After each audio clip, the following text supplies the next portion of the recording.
Fala galera, bora agora para Marcos 9. Marcos 9.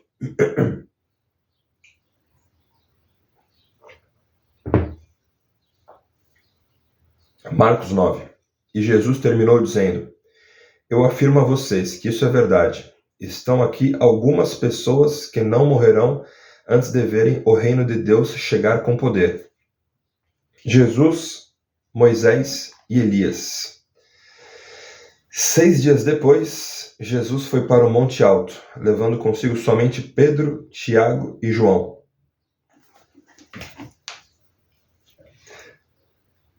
Toda vez, cara, a minha mente infantil é a quinta série. Toda vez que eu leio Pedro, Tiago e João no barquinho, me vem a música do desenho das crianças lá. Mas vamos lá. Pedro, Tiago e João. Ali eles viram a aparência de Jesus mudar. A sua roupa ficou muito branca e brilhante, mais do que qualquer lavadeira seria capaz de deixar. E os 3 discípulos viram Elias e Moisés conversando com Jesus. Então Pedro disse a Jesus: Mestre, como é bom estarmos aqui. Vamos armar 3 barracas, uma para o Senhor, outra para Moisés e outra para Elias. Pedro não sabia o que deveria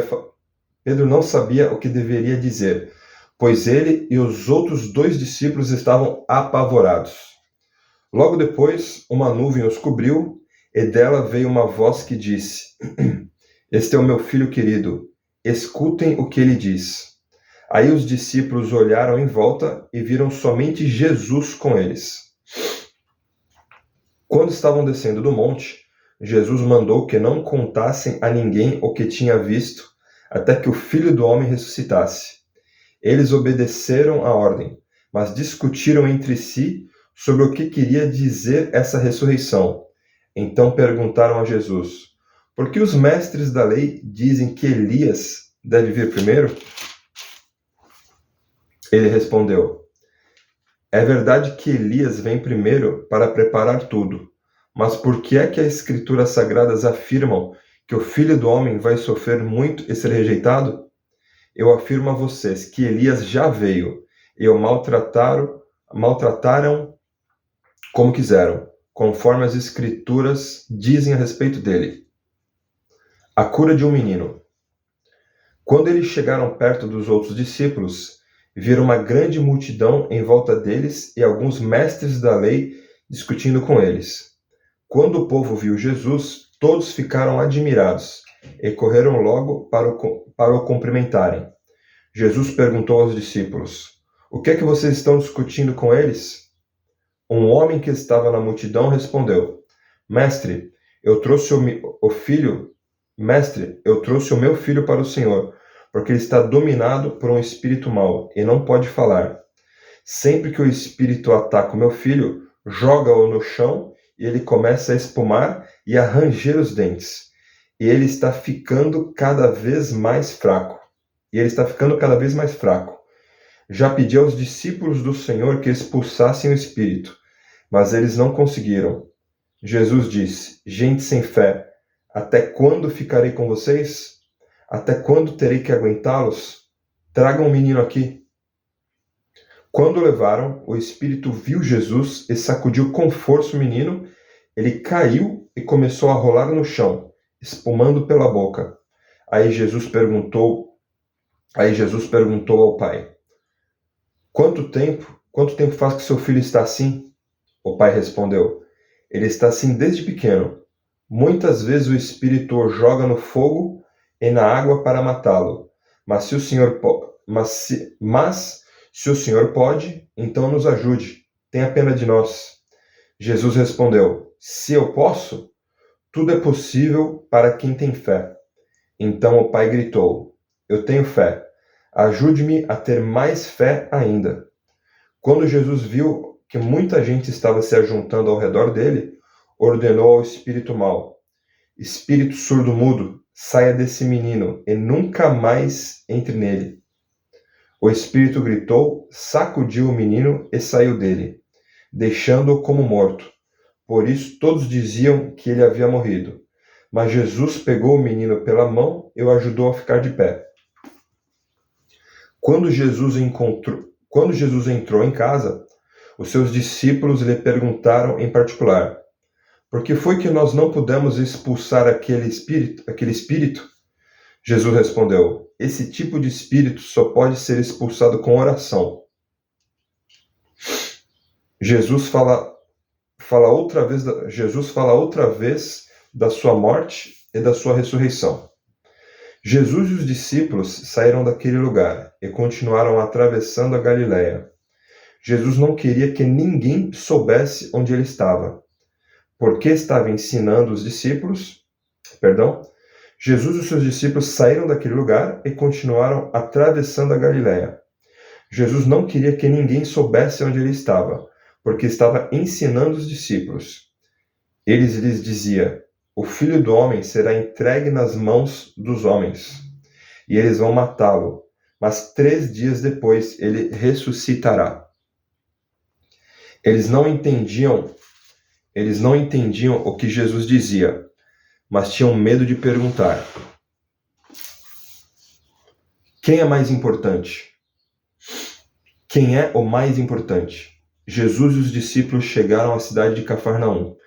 Quando já estavam em casa, Jesus perguntou aos 12 discípulos: o que é que vocês estavam discutindo no caminho? Mas eles ficaram calados porque no caminho tinham discutido sobre qual deles era o mais importante. Sentou-se, chamou os 12 e lhes disse: se alguém quer ser o primeiro, deve ficar em último Se alguém quer ser o primeiro, deve ficar em último lugar e servir a todos.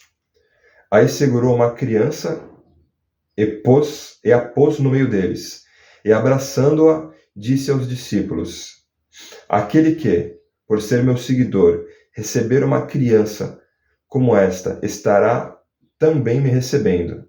E quem me receber não recebe somente a mim, mas também aquele que me enviou. Quem não é contra nós é por nós.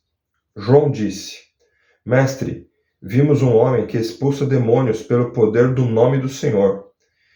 Mas nós proibimos de fazer isso, porque ele não é do nosso grupo.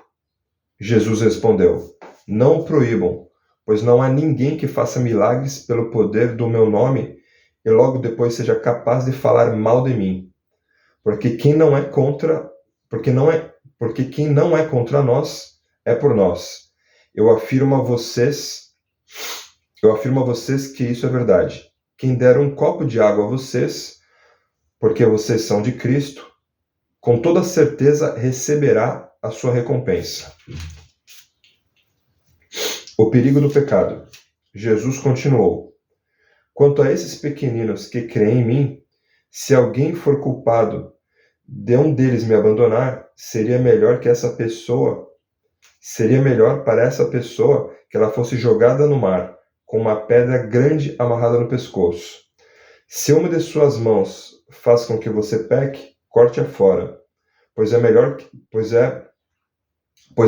você entrar na vida eterna com uma só mão do que ter as duas e ir para o inferno, onde o fogo nunca se apaga. Ali os vermes que devoram não morrem, e o fogo nunca se apaga. Se um dos seus pés faz com que você peque, corte-o fora, pois é melhor você entrar na vida eterna aleijado do que ter os 2 pés e ser jogado no inferno. Ali os vermes que devoram não morrem, e o fogo nunca se apaga. Se um dos seus olhos faz com que você peque, arranque-o, pois é melhor você entrar no reino de Deus com um olho só, do que ter os 2 e ser jogado no inferno. Ali os vermes que devoram não morrem, e o fogo nunca se apaga. Pois todas as pessoas serão purificadas pelo fogo, assim como os sacrifícios serão purificados pelo sal. Muito forte, muito forte, muito forte. Pois todas as pessoas serão purificadas pelo fogo, assim como os sacrifícios são purificados pelo sal. O sal é uma coisa útil, Mas, se perder o gosto, como é que vocês poderão lhe dar o gosto de novo? Tenham sal em vocês mesmos e vivam em paz uns com os outros. Isso aí, pessoal. Isso aqui foi Marcos 9. Bora continuar em Marcos 10. Marcos 10. Muito forte, pessoal. Muito forte. Purificado pelo fogo. Fogo aqui, no caso, me vem no coração provação. Não é a parte fácil. Não é viver uma vida tranquila e fácil que nos faz crescer. Realmente é a provação. É passar por provas de fogo que coloca a nossa fé, nossa inúmeras situações em prova, que nos faz crescer como homem, como cristãos, como pais, em todas as situações. É isso aí. Bora pro próximo vídeo.